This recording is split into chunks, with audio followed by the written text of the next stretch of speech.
So, welcome everybody.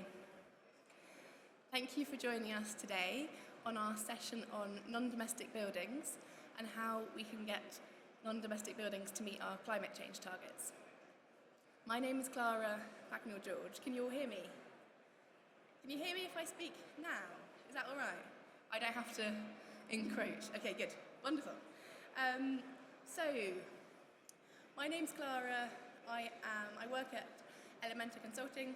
We're a deep green engineering consultancy, but I also work, I'm a volunteer at LETI, the London Energy Transformation Initiative, and I am here with my colleagues from LETI. So we've got Rachel Collins, Will South and Mirko Fortini, and we are going to jointly present to you the work that LETI have been doing over the last year or so, and we're going to try and focus it on non-domestic buildings.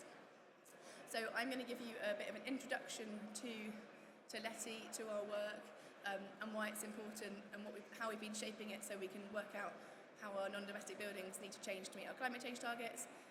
Then I'm going to pass over to Rachel Collins from Etude, and she's going to talk through our energy budget, energy targets. And then Mirko from Hilson Moran is going to talk you through embodied carbon, because that's a big focus that often gets ignored. And then at the end, Will South from Etude is going to take us through data disclosure. So do raise your hand if you can't hear what I'm saying, because it's so loud I can't actually hear myself at the moment, so it's a bit strange. So thank you. So the London Energy Transformation Initiative is a group of built environment professionals in London that have been working together for the last 3 years in a voluntary capacity. So we are a group of engineers, architects, sustainability consultants, people that work at local authorities, developers, people from local authorities, and we initially came together because we were frustrated that local policy in London wasn't meeting our climate change targets. So we collaborated with the GLA, and we had a lot of influence on the draft London plan that is now been adopted, which is really great. And we kind of, rather than patting ourselves on the back, once we've achieved that, we realise that we're still in a climate emergency, and that we believe, and Architecture 2030, UKGBC, World GBC, believe that in order to meet our climate change targets, we need all new buildings to be zero carbon by 2030. And this means that if you kind of take it back, by 2025, all our buildings need to be designed to be net zero. And that means if you've got enough time for kind of learning and for development, we realised that by 2020, 10% of buildings need to be designed to be net zero. Now the problem is, at the time, we didn't know what that meant. So I guess what I wanted to ask you, who here has got a definition of net zero when we're talking about non-domestic that they'd like to throw out? Anyone want to have a go? No? A little shy today in the room, that's okay. But I certainly didn't. So a year and a half ago, us and the LETI group, we were talking, we said, you know, we've got some big problems. We know that we need to drastically reduce our carbon emissions. These graphs are from the IPCC report, but we didn't know how much we need to reduce emissions by, right? We didn't know what that meant for our buildings, and so we set out on a path the last year and a half about quantitatively defining good, okay? And I'm going to talk that through with you briefly. So we developed what we're calling the Net Zero Operational One-Pager. So this is a simple diagram that explains, in terms of operational carbon, the requirements for new buildings, and if your new building meets that requirement, we believe that means that our climate change targets are met. So a building that meets these requirements will not need to be refurbished to meet our climate change targets. And this was a piece of work that took about 3 or 4 months, and we collaborated with UKGBC, Better Buildings Partnership, and the work was supported by REBA, CIBSE and Good Homes Alliance. So I realise there's not that much there, so I'm going to briefly talk it through as an introduction. The first piece is having an energy budget. So Rachel's going to talk us through how we set that energy budget and why it's important. Secondly, we've got a fabric standard, because we need to take a fabric first approach. Thirdly, which is really key, is we need to measure and verify. Right now, our buildings and defining good for our buildings isn't based on in-use data, it's based on an EPC rating that has little relationship to how our buildings are actually performing. And so we're changing that on its head, and it says to be zero carbon, it needs to be measured and verified. And Will's going to talk us through what that means later. Thirdly, even though this was an operational zero carbon standard, embodied carbon is really important. So we said that you need to assess it and reduce it. I realise the words are quite tiny here. If you go to the LETI website at www.leti.london, you can download the one-pager. And then here on the right, we need to make sure our heating and hot water is fossil fuel free, and that we have that zero carbon balance. But Rachel's going to talk more about that later. So we published that one-pager in December, and then in January, we published the Climate Emergency Design Guide.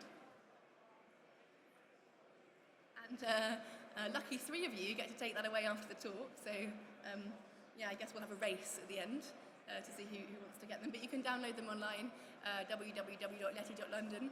It was released in the end of January, and we've already had over 10,000 downloads. So we're really happy that it's been useful. This guidance was produced by over 100 volunteers, which means it's really robust. The whole industry, or a lot of the industry, have come together, and so you can really trust what we're saying, because it's not just come from one source. So the guide is split up into 5 chapters: operational energy, embodied carbon, future heat, demand response, and data disclosure. And when we're thinking about non-domestic buildings, we need to consider all of these for a building that meets our climate change targets. Otherwise it's not going to. And as I said, Rachel's going to talk us through the operational energy, Mirko the embodied carbon, Will data disclosure. Each archetype that we've looked at has a kind of pull-out page which clearly defines the key performance indicators to meet our climate change targets. So we have got an EUI, an energy budget. We've got our embodied carbon targets. We've got some KPIs on heating and hot water, demand response, and data disclosure. So it's really simple and clear. We'll talk through these in the presentation. We've got actions per REBA stage. Each chapter has KPIs. To try and make it all clear. So there's 2 chapters that aren't going to be talked about in detail, and so I'm just going to give a really little brief overview of them, because I don't want them to get lost in the conversation. So we have developed a heating decision tree to start to think about how you can deliver low carbon heating and hot water in resi, but also in non-domestic. And so mainly it is about understanding what the aim is, which is, having heat, and then reducing demand at point of use, minimising system temperatures, harnessing waste heat, sharing heat, and identifying. And then only then, once you've done that, then you start to think about systems. As MEP engineers, I want myself, and sometimes I make the same mistake of going straight into system selection. You're like, I'll put a heat pump in there, I'll put a boiler in there. But actually, we need to take a bit of a step back and to think about those approaches before we start to think about systems. So that's the key here. Demand response. So I think in 5 years' time, no one's going to be saying, I'm going to be talking about annual energy consumption anymore when defining good. I think it's going to be all about peaks and all about flexibility. So we're moving towards a future where your renewables on your grid mean that sometimes we can use a lot of electricity because we've got a lot of free renewable energy, and sometimes we don't. And so it's not going to be really, annual energy is still important, but I think we're going to shift to really thinking about how peaky our energy consumption is and how flexible our buildings can be. So our KPIs for demand response is about firstly developing a strategy at stage 2, about reducing your peaks, about incorporating active demand response measures, and influencing occupant behaviour. And I think this is a really, I don't know if you can see this slide, but it shows the difference between good fabric and poor fabric. So at the top you can see,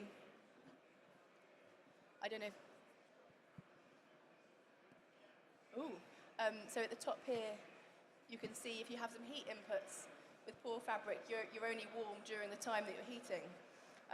And that means if you were to shift the time when you've got that heat to give, you're not going to be comfortable. Whereas with good fabric, even if you can heat at small intervals, and that means that you can shift and change when you're inputting heat and you still are at a constant temperature. So a a fabric-first approach is really important in terms of demand response. We've got some graphics here which I think are quite nice.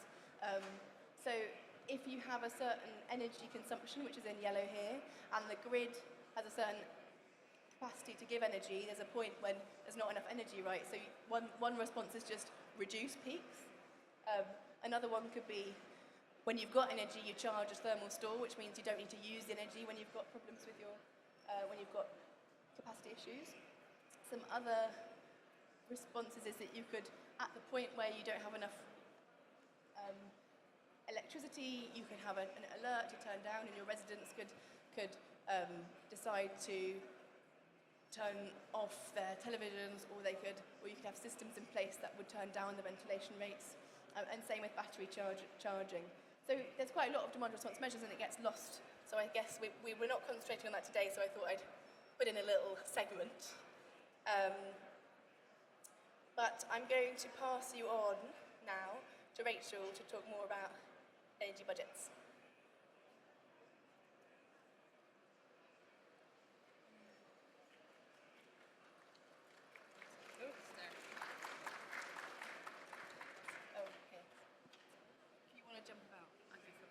Hi everyone, can you hear me? Awesome. So, setting the energy budget. There are no two ways about it. If we're going to meet our climate change targets, we need to eliminate our dependency on fossil fuel and drastically improve the way that we build our buildings. And naturally, this can start with energy reduction. So I think Clara touched upon this, but thus far the industry has been struggling to understand or define what good looks like, how to get to net zero carbon. So what are the requirements for new build? Where should we set our energy limits? Or perhaps more importantly, where will the future limits fall? And that is why over the last year or so, LETI have been working to come up with some energy budgets for different archetypes. That is, how much energy should a building be using in operation? So over the next 10 minutes or so, I'm going to walk you through the process we undertook to get to these energy budgets for each of our building types, as well as share with you what those figures actually are.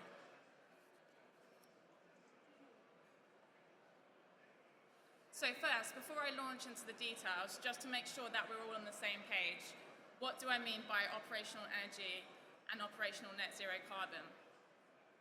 When we talk about operational energy, we really do need to include every in-use energy that goes into a building.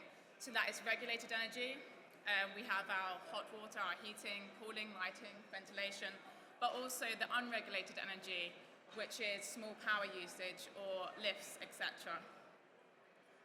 And so by measuring this total operational energy, we can really understand our operational carbon impact.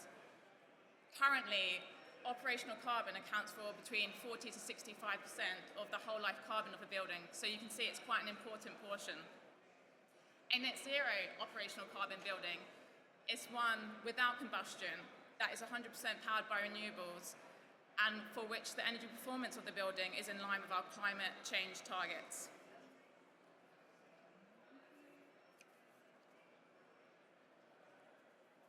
So, to help us understand a building's operational energy use and to be able to set an energy budget for that building, we need a metric to measure. And this we have defined as our energy use intensity in kilowatt hours per metre squared per year. That is the total energy usage of the building in operation as measured by the meter. Now, a few of the bright sparks among you may ask, what about primary energy? Primary energy is a useful metric, especially when you're dealing with the fuel source, so before any transformation or conversion has taken place.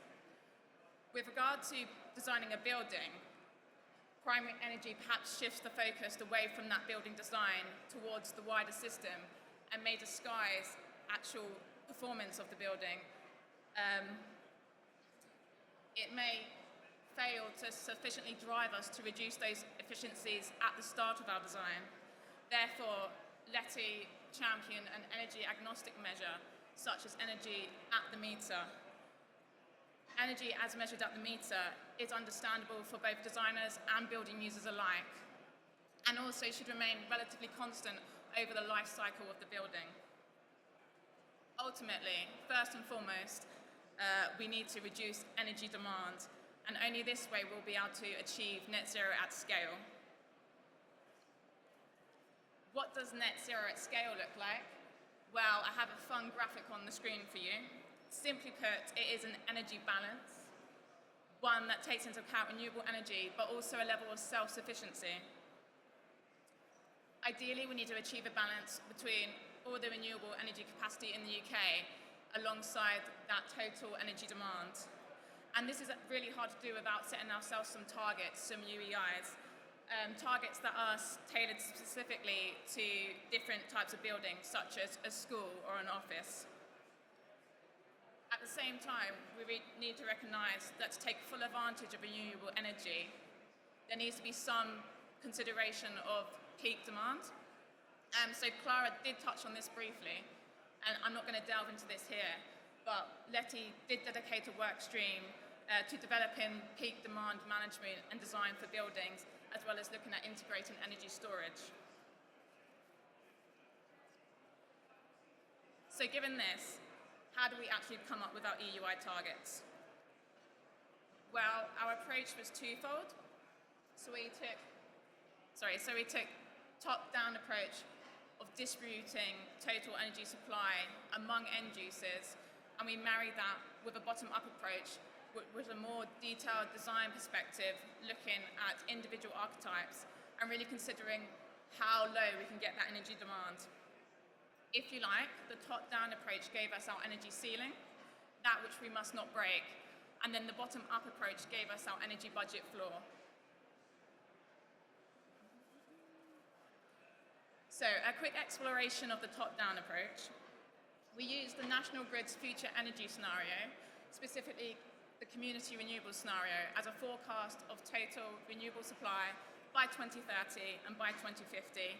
So this renewable supply is based on wind power, solar, biomass, hydro, and we also took into account the nuclear output by 2030 and 2050.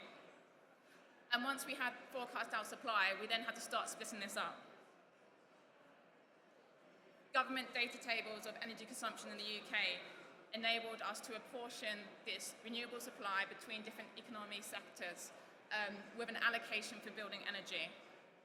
We then further apportioned this building energy among archetypes based on total floor area in the UK. We did make the assumption that for residential space, this would probably increase by about 1% year on year, whereas non-residential space would remain relatively constant. Now, at the same time, we did our bottom-up calculations to help us understand the art of the possible. Essentially, we modelled the theoretical new build energy demand for different archetypes, varying key design parameters to determine realistically achievable EUIs. These design parameters include form factor, the efficiency of the shape of the building, glazing ratio, fabric, U values, as well as the building systems and their efficiencies. This modelling relied on best practice standards such as Passive House and Neighbours, to Passive House predominantly for the schools and also the residential buildings that we looked at. And then you had Neighbours that really helped us shape our office calculations. And this bottom-up modelling helped us quantify our own new best practice energy demand for each archetype, but importantly, a demand that we think is realistic and achievable. So, once we had done all this modelling, it was time to find our EUI targets, and this was really a process of comparison. The screen does show an example for residential buildings, but the same process was taken for schools and offices. So naturally, we compared our top-down ceiling. In this case, it was 37 kilowatt hours per metre squared a year, to our bottom-up art of the possible. Here we have 32. We also looked at current practice and standards as a kind of sense check, and we also considered scope for improvement in building fabric and technology over the years. Not only did we do this, but we collaborated with other industry bodies, such as the UK GBC, CIBSE and REBA. So LETI is not the only group to recognise the importance of setting what we hope are helpful targets for the industry. The UK GBC have also done similar work focused on offices to arrive at their own Paris-proof targets. Similarly, Reba released their 2030 climate challenge just last year. What we found, luckily, was that we were all arriving at quite a similar ballpark, so we also were able to use their expertise to help fine-tune our chosen EUI targets. I think I've definitely rattled on for long enough thus far, so here are the numbers. For commercial offices, the EUI target or energy budget is 70 kilowatt hours per metre squared a year for net lettable area, and that translates to 55 for GIA. For schools, it's 65 kilowatt hours per metre squared a year, GIA, and then we have 35 for residential. So this is where our current modelling has led us. This is not to say these can't be tweaked in future, but we need to start somewhere. And so from today, we really want the industry to begin striving towards these targets, testing them, and maybe even going beyond them. In producing these EUIs, the aim was to make targets that are scalable, achievable, and verifiable, but also targets that helped us respond effectively to the climate crisis. Yes, I think they're quite ambitious, but we also believe they're doable. So, I've just thrown some numbers at you, and the idea wasn't to come up with these figures and just wish everyone good luck. LETI collectively have put quite a lot of work in behind these numbers, and Clara's already mentioned the LETI Climate Emergency Design Guide. So in here, it does provide guidance and insight on how to go about reaching these EUI targets, what kind of processes to follow, what expected savings you might achieve from various aspects of design, such as reducing internal gains or moving towards natural ventilation. There is also discussion around key design principles, orientation, form factor, and we touch on a bit about regulatory reform.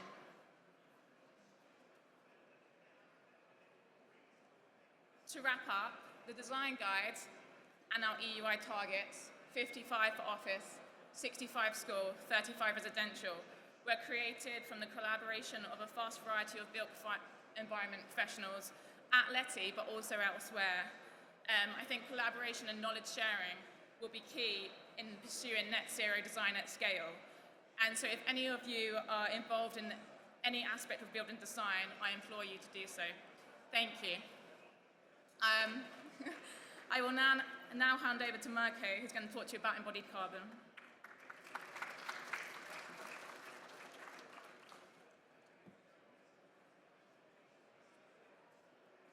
All right, we'll try.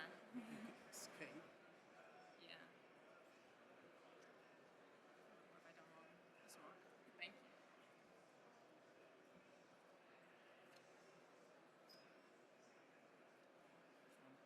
Yeah, that one. Good afternoon. So I'm going to talk about embodied carbon. I think, I started dealing with embodied carbon in 2014, working at Sturgis Carbon Profiling. And I have to say that the first project I was involved,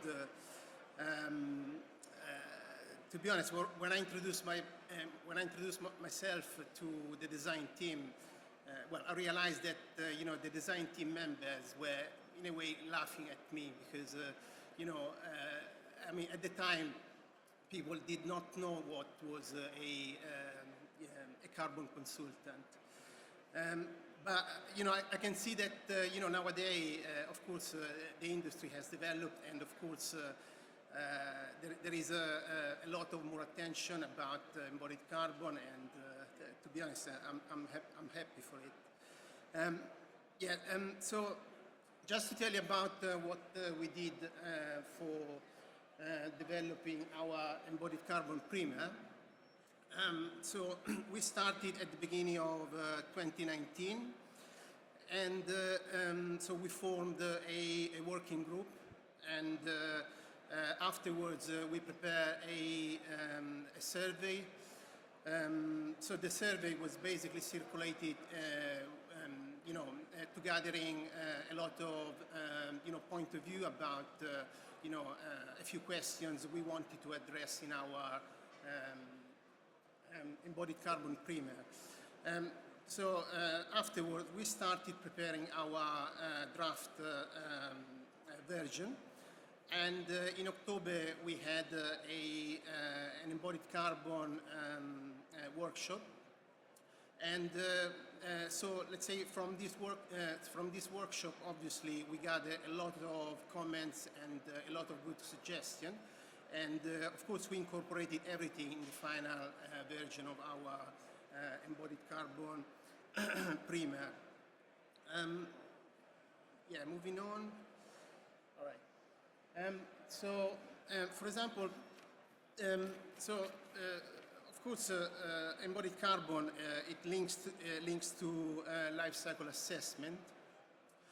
And so let's say life cycle assessments are very important because it is a, let's say, powerful tool to account environmental impacts of products, materials, and of buildings as well. So this environmental impact, it is accounted through a few indicators, and embodied carbon is one of the indicators. In order to measure embodied carbon or any environmental indicator, normally what it is used in the industry, it is a standard which is called the EN 15978, and so basically the standard it provides a subdivision of emissions throughout the life cycle of a building, and in fact you can see that the emissions are split between, for example, product stage, construction activities, emission during the use of the building, end of life, and of course, the standard reports about any circular economy principle, for example, reuse, recovery, or recycling of material. For example, in this case, I'd like to mention that, for example, what is normally called the operational carbon or operational energy, it is reported here. Sorry, it is reported on the use stage. So this is a typical life cycle emissions of a building, and you can see that on the left-hand side there is a big part coming from embodied carbon, which is normally the carbon emitted for building a new building. Moving on the right, there are all the emissions coming during the operation of the building. Of course, in this case, there is a lot of coming from operational carbon, and of course, a bit from embodied carbon as well. And on the far right, there is also emission coming from the end of life of any building. It could be, for example, demolition, demountability, or any kind of activities which a building is going through at the end of life.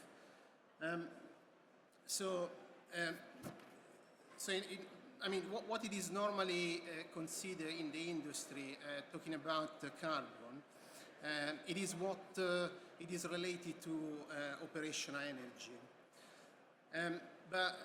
So let's say what it is normally considered at the moment, it is embodied carbon. Or perhaps, I can see that in the last, let's say, month, there is a big concern about embodied carbon as well. But anyway, because, let's say, in our LETI guidance, we wanted to have a net zero all life carbon.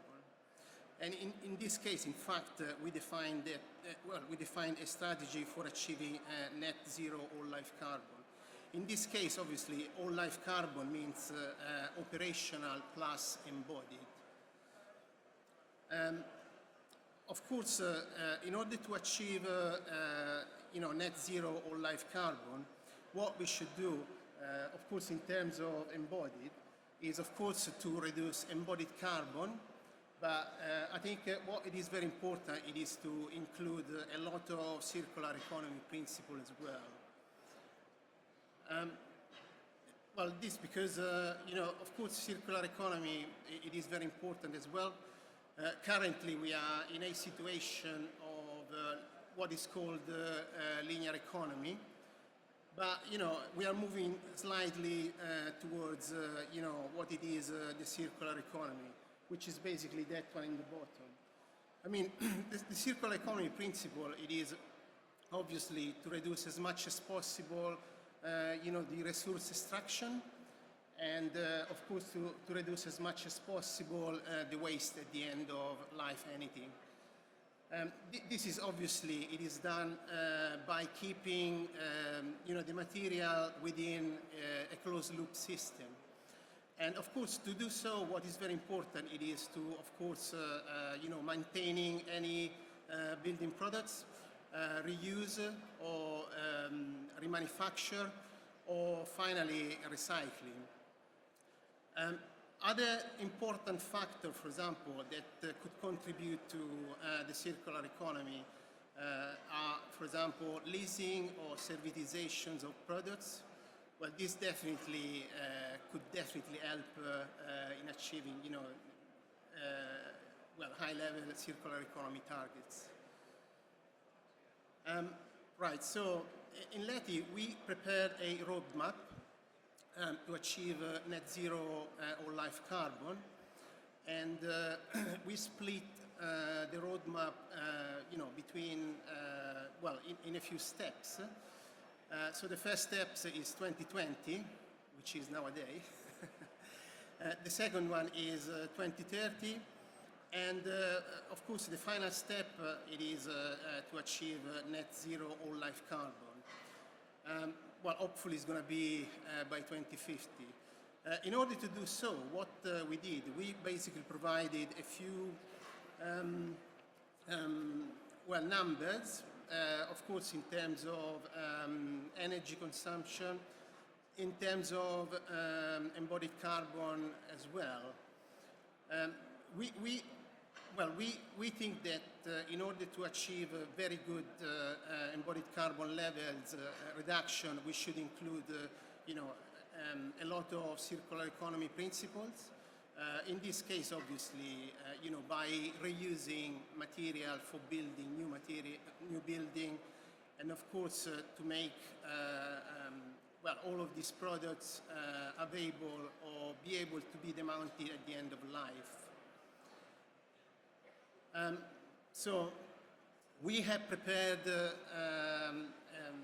key actions to help, let's say, designers or anybody else to follow what to be done throughout the RIBA stages. I mean, in this case, we subdivided our recommendation between what to do for designer and what to do for life cycle assessment specialist, for example. And we provided also, let's say, this kind of typical distribution of embodied carbon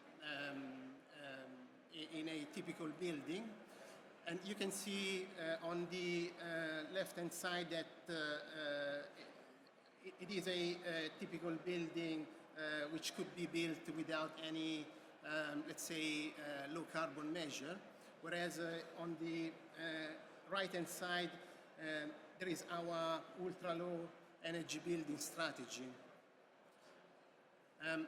We have provided this kind of subdivision of building elements as well, and of course this could help designers or clients to understand more or less if they are on track or not. I think, in order to address embodied carbon reduction, I think what is very important to be done is it is what it is called a big ticket item analysis. I mean, by going through a big ticket item analysis, it could be possible to prepare a very successful, embodied carbon reduction strategy. Well, I mean, in other words, to prepare this kind of analysis, what it should be done is to basically analyze a full building, understand where is the the highest emissions in terms of embodied carbon, obviously, and of course understand the level of embodied carbon measure to reduce the impact. So of course, if you address the big ticket items, of course you can achieve the highest reduction possible. Well, of course, my suggestion is to deal with, the minor building elements as well, but, it's up to, obviously, all the consultants. We have prepared a rule of thumbs guidance, and in the rule of thumbs, we have subdivided, our recommendation, by, for example, building elements. And of course, we have provided, recommendations which are about how to reduce embodied carbon, but also how to basically integrate circular economy. And this, for example, could be done by reading, for example, adaptability or disassembly. We have also prepared, a materials guide, and we have basically analyzed, let's say, the main materials which are normally used in buildings. For example, concrete, steel, timber, glass, brick, or aluminium. And of course, if a designer will follow, let's say, all of our recommendations, this could be the typical trajectory we could achieve, in designing buildings. And that's it. Thank you.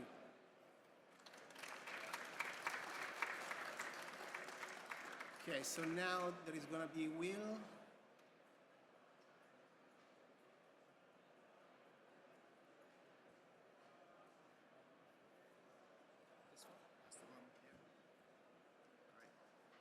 Hello, everyone. So we've covered 2 of the 5, and I'm going to give you a rundown on the final one for today. So about energy disclosure. So we've called it data disclosure about buildings. And what we're talking about specifically is operational energy consumption. So why? Why share? One way of thinking about this is if you sort of collect the data yourself, you maybe complete one building every 2 years, maybe 3 years. You end up with quite a small statistical sample. Whereas if you throw it in the pot and everyone else does the same, you've got some real statistics and actual data to work with. So that's sort of one way of coming at it. If you want something more tangible, what we're actually interested in is reducing real emissions. The bits on paper doesn't matter. It's what's going into the air, what's going into the land and the water. So the only way we can know the contribution of buildings is by measuring it and being honest about it.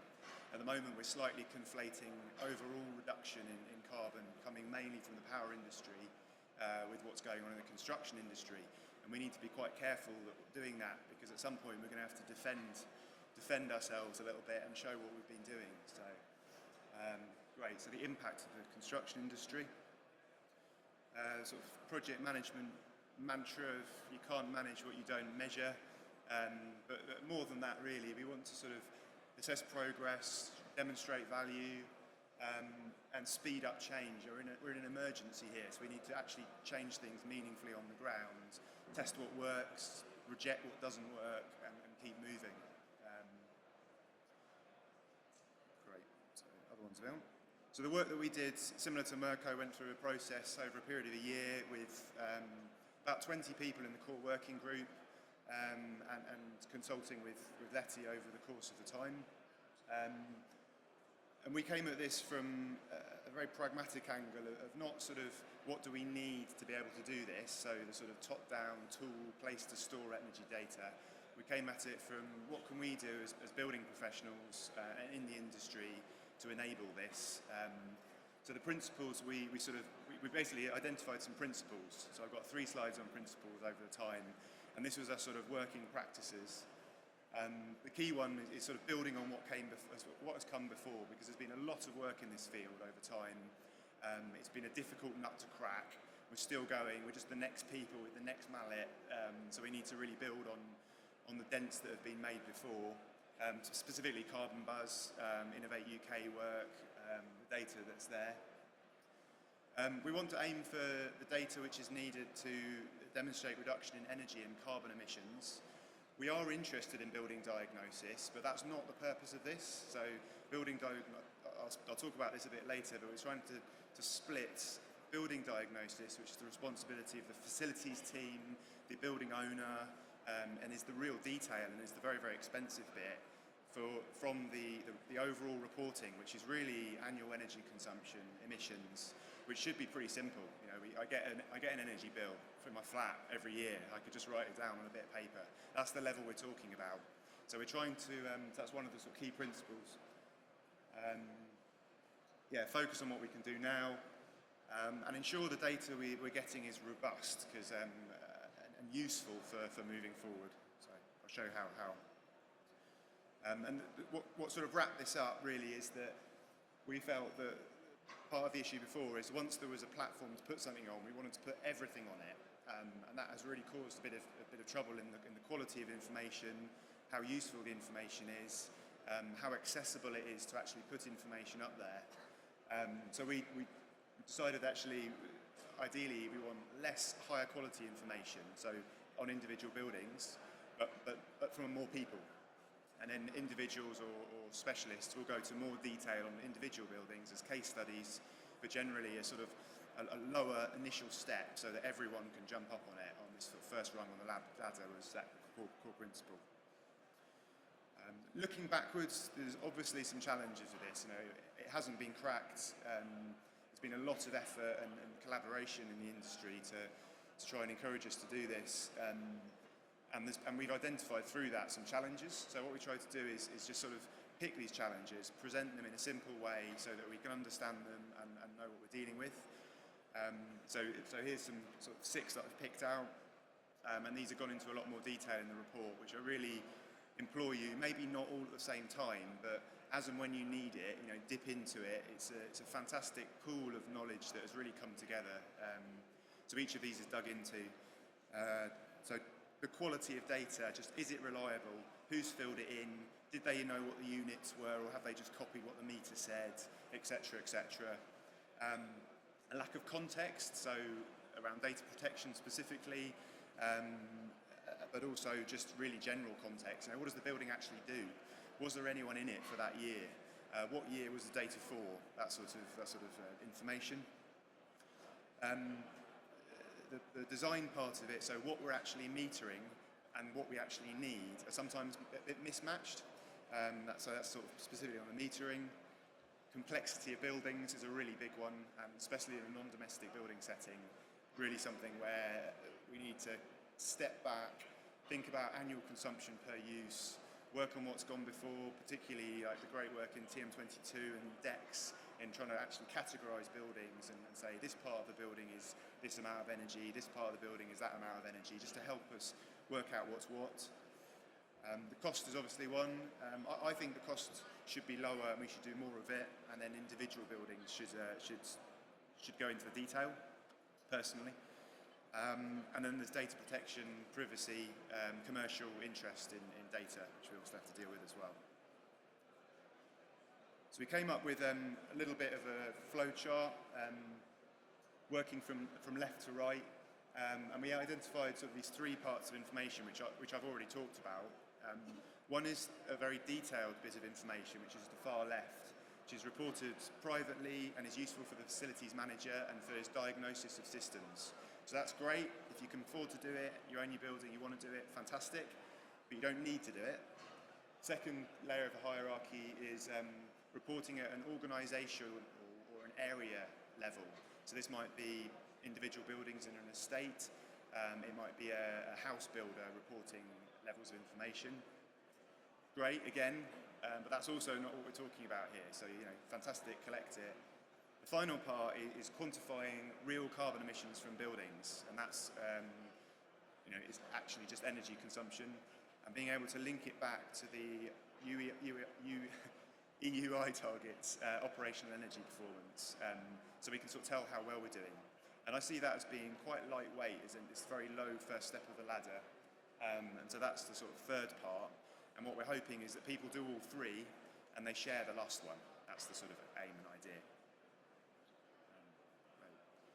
So from the back of that, there's another set of principles really about what we're help designers in that. So we need to measure what we're modelling, which is the EUI targets and maybe other metrics as time goes on. There might be some specific thing that the user or the occupant wants, and we need to know that up front. So we're measuring what we're trying to design to, so we can test whether we're right or not. Then there's modelling what we're measuring. So there's no point in trying to guess something if we never know we're right, which is sort of what's going on at the moment with percentage carbon reductions. We've got no way of linking that back to whether we've done a good job or not. And getting good feedback beyond the numbers, so talking to people, essentially. That's a sort of core principle. This is quite a minor part. Great. So touching on, as I said, there's lots more detail in the report, but touching on just the sort of data protection angle and maybe commercial sensitivity, and particularly in the context of a London situation where the GLA are looking at a B scene level to the energy hierarchy, so forcing developers to show their energy data for the first 5 years of occupancy for a certain scale of building. So this is sort of showing how we see those sorts of platforms working, and that hopefully we think in the future this will be a very valuable thing to roll out nationally, internationally, and I'll show you an example of that working at the end elsewhere. But there's this idea that you put in a relatively small amount of information, the system itself can do some clever things with that, calculate carbon over time, calculate primary energy over time. But what is published at a sort of public-facing world is less than that, and has been verified. So the system itself collects a lot of data which can be used in an aggregated format, which gives us a lot of insight into buildings at scale and stock. However, individually, the individual buildings aren't necessarily there's not too much resolution there. So we might say an individual building, but we might not say individual building occupants, or we might say a group of houses or a high-level postcode, but we might not say individual homes. So there's a level of aggregation that happens in the system itself. That's the sort of aim of this. The second part of this is that we're really trying to cut down the left-hand list of information that you report. So at the moment, I don't know if anyone's been through the REBA competitions or any other competitions. There tends to be a really big sustainability section, which is very, very weighty and very difficult to fill in. The initial sort of gambit from the GLA has also been very complex, very unwieldy, and we see in that there's quality issues just from people's time and the information they have available, and there's also a bit of a hurdle there between getting in. So what we're trying to do is really cut down the left-hand side, report the minimum, and the main thing is annual meter consumption. So, and it's what Rachel talked about, at the meter, kilowatt hours for the different fuel types. So that's the sort of minimum that we're trying to aim for. Great. I've got a couple of examples. So we look at the archetypes. LETI looked at archetypes of different buildings. There's 3 types. In the non-residential sector, it was an office, commercial office space, and a school. And we tried to pragmatically recommend some things that you could do as a client, as a designer, as a contractor on that building, to make, to sort of align yourself with this and align yourself with net zero carbon. One of the principles I missed out was that if we collect the data, they will want it. So the sort of lack of a platform and the lack of somewhere to put the data shouldn't matter. We should be collecting it and building up a bulk in a similar format that we are then ready to share. And that's really where this is coming from. So it's saying, tomorrow, do this stuff, collect it yourself, and it will be useful in the grand scheme of things. So practical things, just sticking to the non-residential section, as that's the session. So use display energy certificates. We do need to improve them, but they're a really good quality assured way of annual energy consumption. So do an annual deck if you can persuade people to do it annually, not every 5 years. Do a metering design and a strategy at stage 4. So pre-tender employers' requirements, there should be a strategy in place. Are we able to meter what we've modelled? Are we able to meter the client's aspirations? And that's really, really critically important. And we see it dropping out of projects quite regularly. Use the information that's available and the great work that's gone on before, in particular the Better Buildings Partnership, focusing mainly on commercial buildings. They've created a metering toolkit. And a sort of subtle one is encourage your client to report this information. Tell them it's there, tell them you're gathering it, and encourage reporting at an organisational level of energy and potentially carbon, but energy of individual buildings and assets. And doing that annually can be very powerful, because when it doesn't change, people ask questions, or if it does change, people ask questions. So that's very, very powerful. Great. So I've talked about that sort of bottom-up bit, and that's the bit that I can do right now in terms of gathering data, doing very, very low input, but at a bigger scale, and that is useful, and I've sort of tried to explain why. Hopefully there's going to be somewhere to put that data, and there's a lot of good work going on now, and probably over the next year or so, on a few different fronts. So UCL have got the Carbon Buzz database, and they're building a database for the GLA, REBA and SIBSI to plug into. So you will have maybe multiple platforms, but all working from the same building database, which is really, really valuable. Initially it's probably going to be quite London, but it will definitely expand nationally. So sort of Carbon Buzz version 2 or 3, I think. And these are some of the things. So within this work, we had access to loads of industry. So we sort of asked them what they wanted from the platform. People who'd used Carbon Buzz, we said, what works, what doesn't work, how could we change it? So we tried to capture a bit of that information. And these were some of the things that came out. And sort of dream scenario.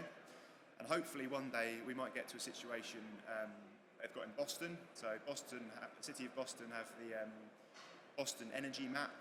This is it. It's a website you can go to for free to search it.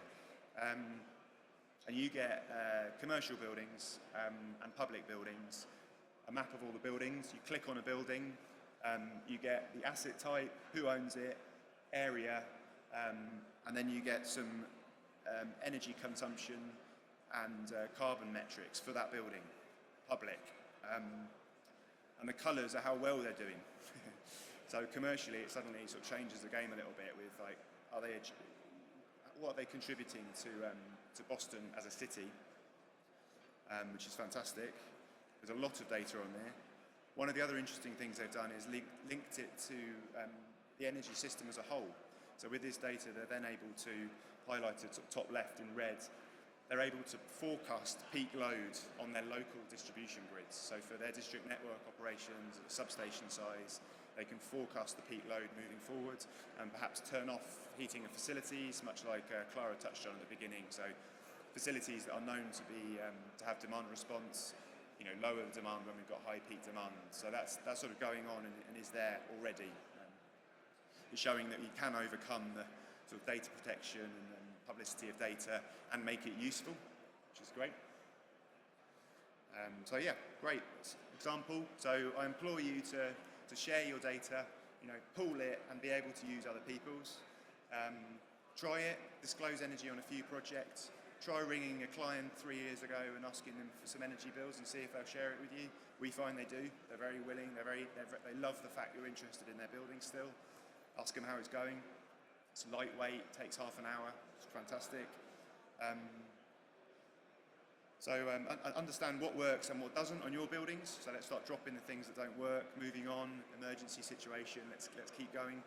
And let's make buildings better for us as well, so that we can all hear the presentations, so that we can all feel comfortable, not drafty, and have good daylight maybe in the future. Great. So, thank you very much. I'm going to hand back over to Clara, who's going to wrap up.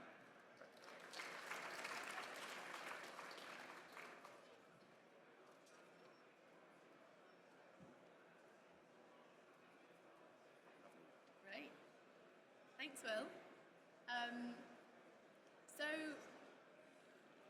we now, or hopefully some of you here in the audience have an understanding of where we need to get to. The difficulty is, to meet our climate change targets, we need to design 10% of our buildings now to achieve this, right? So LETI is starting a project called LETI Pioneer Projects, where we're inviting design teams to register on the LETI website, on leti.london. So if you're part of a design team and you think it's a good idea to try this out, then please do register. If you register, you'll be part of a network of design teams that are trying to push this. Now, if you register and you don't achieve it, it doesn't mean anything. There's going to be no public shaming.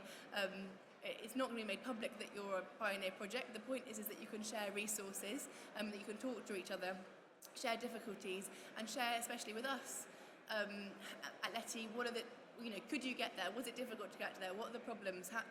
We're hoping to match up people if they have difficulties. If you're interested, do sign up online. So LETI have done all of this for free. It's been a fantastic thing to be involved in over the last 3 years, but we are now realising that we are reaching problems with volunteering pressure, and so we are crowdfunding to raise £25,000 by the end of March, so we've got a couple more weeks. So we are trying to do a bit more outreach, run events in different cities. We're trying to pay for somebody to do admin, so that's not a burden for the volunteers, and to do travel to do CPDs. So we've raised £10,000 already, which is great. And if you're a company and you give more than £500, you get your name on our website. If you're a person, you give more than 50. So please do, if you know anyone who wants to donate. My colleague actually, rather than paying a carbon offsetting company for his flights, decided to donate. So that's an option. But what I want you to take away today is that it's all about collaboration. If we as built environment professionals or clients, if a few of us get there, we've still got climate change, right? We've all got to collaboratively work together to get there. And the time to act is now, and that's kind of the theme of Future Build. But we really do need to getting to grips with it now. And we need to share. If you've got a good idea, if something's worked with your scheme, share it, tweet about it, write an article about it. And also, I guess, being humble when you don't know the answer. I mean, I don't know the answers half the time, but I know who to ask, right? And it's all about linking up people who've got problems with people that have got solutions, not pretending that we know it all, because we really don't. And different ways you can engage in LETI is download the guides. There's an option on our website to donate time. We really want more volunteers to help us. We're looking at doing a retrofit guide. We're looking at doing more client guides this year. And we are also, I asked you to be humble. We're also, as LETI, try to be humble. We've got, we're asking for feedback on our guides, and we'll do various versions of them. So I know that you haven't read in detail what's going on. We've had a few great presentations that talk about a few key topics, but we're hoping that you will take away going and having a look and giving us some feedback. So thanks for coming, and we've got 10 minutes for some questions. So I'd like to invite the speakers to the front, and we'll have some questions. So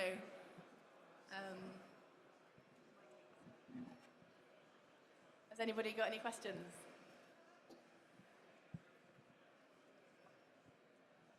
One at the front. Andrew Ross from Global Garden. Green finance is available at enormous scale. What's needed is a connecting set of projects that it can be applied to. How could I find a set of these projects? For instance, through the GLA or a set of local authorities? I think at the moment you'd find that very, very difficult. I think a sort of a generic reporting protocol of what a project is, what it's doing, what it's going to achieve, particularly in a retrofit context, would be a really, really good step forward in a way, and it would allow investors to sort of collate those, package them, and turn them into investment opportunities. So at the moment, it doesn't exist. If you want to create it or are looking for it, then yeah, by all means, opportunity, specifically for retrofit.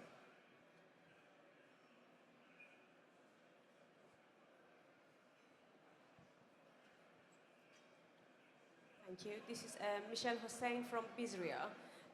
My question was that why is it LETI and not ETI? Why is it just focused in London?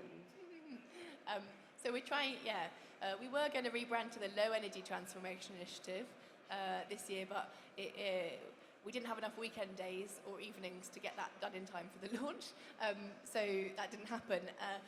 We started as London Energy Transformation Initiative because it happens to be that we live in London, and the people were in London, and we were trying to establish a brand so that people would join us. It doesn't mean that it's now London-centric. Yeah, it feels a bit London-centric in hindsight, but at the time it felt like, wow, wow, what if ambition. we could change London? What if we could change the whole of London? And now it's sort of like, ugh, crikey, yeah. Victim of our success, I think.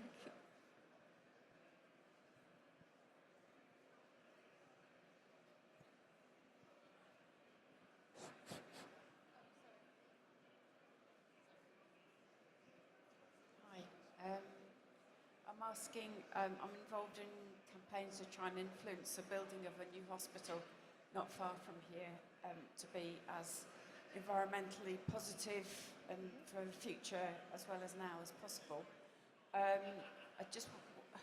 Obviously there's a million questions on that, but one is embodied carbon building materials for a new hospital that are also health promoting and minimise the sort of, improve the air quality as much as possible. Can any of you say anything about that? Right. Well, for sure, if you would decide to go for an embodied carbon assessment, I think it would be great because, of course, there are a lot of opportunity, for reducing the carbon footprint of a building. In terms of air quality, are you referring to what kind of air quality were you referring to? Are you referring to a metropolitan air quality? Are you referring to the inside of the building? So the inside of the building. Okay, all right, okay.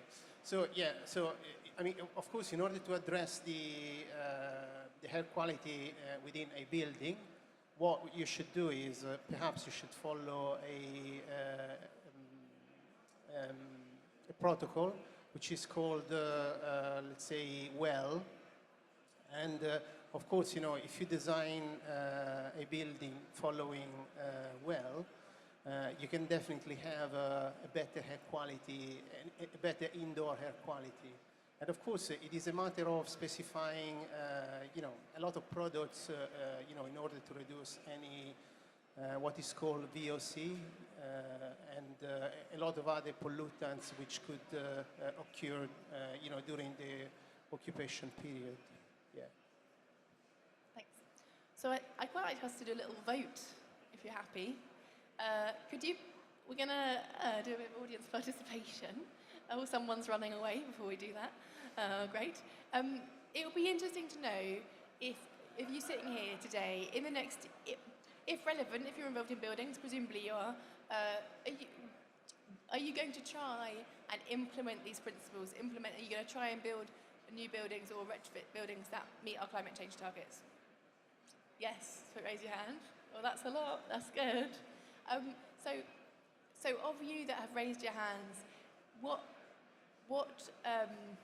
is missing or what is stopping you do that? A portfolio to invest in. Portfolio to invest in. Okay. Somebody else here? Yeah.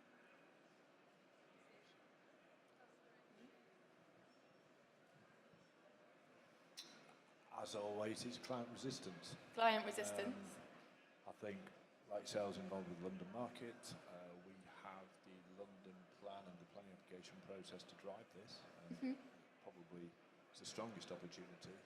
But on the Can other you put- side, sorry, on the other side of these reports we submit, there's a client saying, whoa, whoa, whoa, you know, I've got to build this at the end of the day. So while I've got the mic, just one for Will, just your data gathering process. You're probably very familiar with the Islington Green Performance Plan. Are you familiar with the Islington Green Performance Plan?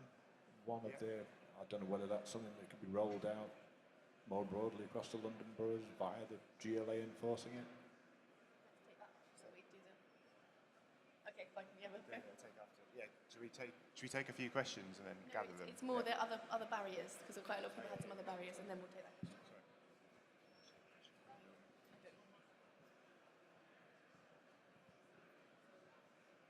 Quite a straightforward but unexpected. Yeah. A compliant local authority.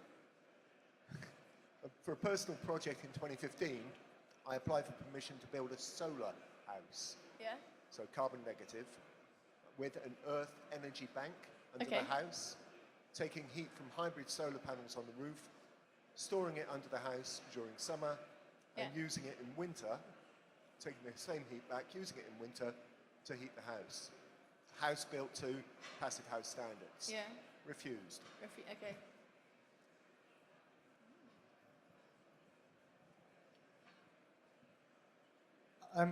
I would say building regulations, and I know that they've just gone out for consultation on new Part L. And I was wondering, because I participated in the feedback on Part L, following some of your guidance, Yeah. whether you've had any feedback and whether you know whether there will be any changes. Okay. So, any other barriers? I think we're probably okay. So, one more barrier here, and then we'll move on to some more questions and answer those questions. Sorry, Martin McLaughlin from ACOM. So just one barrier to some of the targets. I've designed zero carbon buildings and I've designed for operational energy in the past. One of the biggest challenges with some of the targets is to do with the hours of usage of the buildings. So try to get a 24/7 building that's operating 365. Yeah. Some of the targets up there are a bit difficult when actually the computer uses more than that as a start of a day. So that's just one of the challenges that I've found in the past is particularly difficult. Yeah, no, that's really interesting. So we've got annual per metre square targets, but obviously if you've got a building that's not occupied much versus a building that's occupied lots, you have a very different annual energy consumption. So I think, we're switching now, hopefully, from an industry that defines good as an EPC rating that doesn't really mean much to defining good based on measured data. And once we start to switch to that, we're going to have to refine in a bit more detail how we're defining good within that, because it will be dependent on how much you use it, or might be dependent on volume or per person. There'll be more metrics that come out that might be more relevant for different building types, I think. But I think the most important thing now is that we make that switch to verified data. I think I wanted to answer do you want to answer the point on RESP? GRESP, yeah. I think it was so there already are for particular building types. I think the one you were referring to is for commercial, like offices, and the BCO. So in offices particularly, there's actually a number of sort of metrics, because there's commercial value to providing data on estates, which is great, but it's one building type, and we're just trying to say take those metrics, or actually we're not taking all of them, we're taking some of them and sharing them across a broader number of buildings, including residential, and all the categories under display energy certificates. So yeah. And then the part L. Yeah. So we've had some feedback that there's been over 4,000 responses. So in terms of building regulations, the building regs came up for consultation last autumn. As LETI, we put together quite a strong industry response on what the problems were for that, because we thought they were a step backwards rather than a step forwards. And a lot of the industry responded, taking on board the comments or adding their own comments. And I think last time so in 2013 when they had a consultation, I think it was about 300 people responded, and it was really little. And this time there were nearly 4,000 individual responses. I mean, it's like over 10 times what they expected. That's meant that in a positive light, they're going to need to spend a bit of time thinking about it. But in a negative light, that means that the more time which nothing more happens, the kind of closer we get to 2030, which is problems. So it's a double-edged sword there. We are, as LETI, reaching out to MHCLG to talk about collaboration because we feel that we are in a good place to help collaborate and help build the and give advice with the regulations. We've only just started that journey with them at the moment, so we haven't unfortunately got anything to report yet. I think one of the major risks with that is something that government tend to be quite good at doing, which is kicking the can down the road a little bit. And we've already seen a bit of that within the consultation itself. It was like, oh, well, we'll consult on the future home standards in 4 years. So I think anecdotally, they were expecting about 1,000 responses. We've given them 4 times that number, and so they think it's going to take 4 times as long, which just isn't acceptable. So it will be keeping up the pressure, just saying, the answers are here. Here's the draft future home standard. We've written it. We've consulted on it. Really get on with it. And that needs to be the message. And I think a lot of people in government, in MHCLG and also in BEIS, have really understand and have got this and are doing some really good work. It's just we need that pace and that response because there's really a moment, and as you say, people, including people here, responded to 168 questions, 63 questions, 168 tick boxes, on their Saturdays. So yeah. Thanks. Do we have one final question? We've got 60 seconds left. Or maybe we are. Oh, we've got one here. One question on operational energy. What I've found from operational energy in the past is it's not necessarily at completion of a building, it's more about what happens after it, and the sort of soft landings piece and how it works. When we've done it, we've worked energy targets at completion, but to actually get them, we've had to recommission and work over a number of years after they finish the building to actually get it to drive that back down. Is that something that's been in your considerations? Yeah, exactly. And our recommendation for policy or regulation would be, that you disclose every year, but you might not get penalised until year 3 or 4 because you need some time and some years to fine-tune the building. And I think this would be more beneficial because it means that the design team doesn't just run away after practical completion, and you have to be part of the process of making sure the building's actually working properly. But that has difficulties in terms of building regulation and planning processes because they're not used to things taking longer. Yeah, I think it's the initial part is transparency. So there aren't any penalties at the moment. It's just share the data. There's no penalties in Boston or in the neighbours system beyond commercial. So initially it's share it. It's been mooted as 5 years. So it's 5 years commitment of data on the basis that 1 or probably 2 of those years are either occupancy growing, as you indicated there. So Bowie song, isn't it? 5 years on that thing. Okay. Thank you so much for coming to listen to us today. And we really appreciate it. Thanks so much to our speakers. Thank you. Not only from speaking today, but from everybody's work on the guides. And we do hope that you go to our website and sign up to our mailing list to hear about our events, to get involved, and to download some copies of the guides. Thank you. Yeah, great.